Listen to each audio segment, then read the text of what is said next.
গণেশ পুজোর প্রায় অর্ধেক কমপ্লিট। ও ভাই সাফ, আস্তে আস্তে আমরা ঢুকছি মণ্ডপে। উপরে কাজটা সুন্দর করেছে, দেখতেই পাচ্ছ।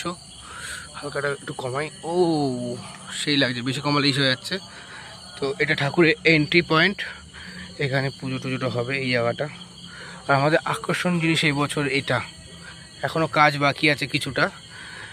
এই জায়গাটা রান্নার জায়গা, আর ওই জায়গাটা দেখছো ছেলেপেলেদের টেন্ট, ওই জায়গাটা ঘিরে দেওয়া হবে। ওই জায়গাটা শুধু একটা রুম থাকবে ছেলেপেলেদের থাকার জন্য, বক্স টক্স থাকবে।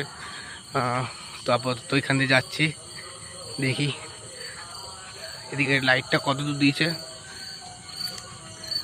সো মনের মাথায় চলে আসলাম।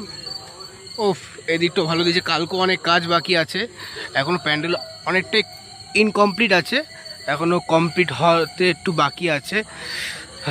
তো আর কিছুদিনই অপেক্ষা বন্ধুরা, আর কিছুদিনে অপেক্ষা। পাপ্পা জাস্ট আসছে, মানে আর 1 থেকে 2 দিন বাকি। তো তোমাদেরকে আবার ভিডিও দেবো নতুন। তো আপাতত এতদূর, খুব খাটাখাটনি হয়ে গেছে আজকে, খুব কাজ বাজ করেছি।